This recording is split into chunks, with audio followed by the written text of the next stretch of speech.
Perkenalkan, nama saya Yulia Margareta. Saya akan menjelaskan materi EYD atau ejaan yang disempurnakan yang sudah pernah dibahas pada pertemuan sebelumnya. Bab 1 yaitu penggunaan huruf. Huruf kapital digunakan sebagai huruf pertama unsur nama orang, termasuk julukan. Misalnya, Amir Hamzah, A dan hanya besar. Dewi Sartika Andre, D, S, A-nya besar. Huruf kapital digunakan pada nama orang seperti pada nama teori, hukum, dan rumus. Misalnya, teori Darwin, D-nya besar. Hukum Archimedes, A-nya besar. Rumus Pythagoras, P-nya besar. Huruf kapital digunakan sebagai huruf pertama dalam hal ketentuan yang berkaitan dengan nama agama, kitab suci, dan Tuhan, termasuk sebutan dan kata ganti Tuhan, serta singkatan nama Tuhan.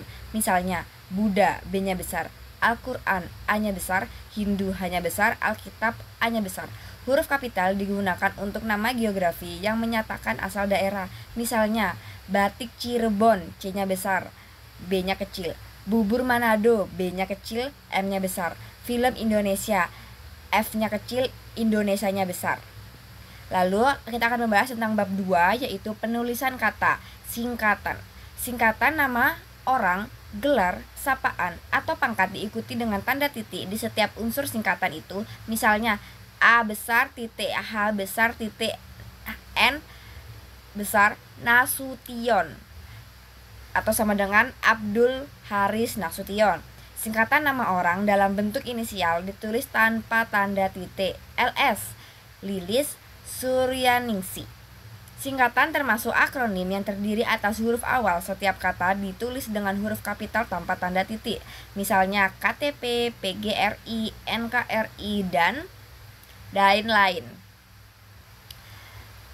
Lalu kita akan membahas tentang kata ganti kau, ku, mu, dan nya. Kata ganti ku dan kau ditulis serangkai dengan kata yang mengikutinya, sedangkan ku, mu, dan nya ditulis serangkai dengan kata yang mendahulinya. Misalnya, rumah itu telah ku jual. Majalah ini boleh kau baca. Bukuku, bukumu, dan bukunya tersimpan di perpustakaan. Rumahnya sedang diperbaiki. Kata sandang, si, dan sang. Kata si dan sang ditulis terpisah dari kata yang mengikutinya. Misalnya, kita harus berserah diri kepada Sang Pencipta. Pura dibangun oleh umat Hindu untuk memuja Sang Hyang Widiwasa. Bab 3. Penggunaan tanda baca, tanda titik. Bab 3. Penggunaan tanda baca. Tanda titik digunakan pada akhir kalimat pernyataan. Misalnya, mereka duduk di sana, titik. Dia akan datang pada pertemuan itu, titik. Tanda titik digunakan di belakang angka atau huruf dalam suatu daftar, perincian, tabel, dan bagian. A. Contoh penggunaan tanda titik dalam daftar. Kondisi kebahasaan di Indonesia.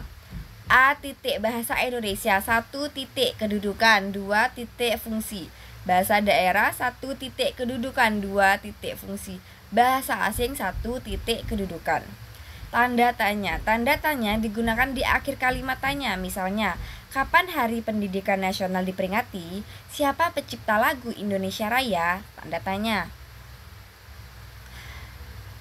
Tanda koma. Tanda koma digunakan di antara unsur-unsur dalam perincian berupa kata, frasa, dan bilangan. Misalnya, telepon seluler, komputer, atau di internet bukan barang mewah lagi, titik. Tanda koma digunakan sebelum kata penghubung seperti tetapi, melainkan, dan sedangkan. Dalam kalimat majemuk pertentangan, misalnya, saya ingin membeli kamera, tetapi uang saya belum cukup. Saya ingin membeli kamera, tetapi uang saya belum cukup, titik. Ini bukan milik saya, melainkan ini milik ayah saya. Dia membaca cerita pendek, sedangkan adiknya melukis panorama, titik. Sekian dari saya, terima kasih.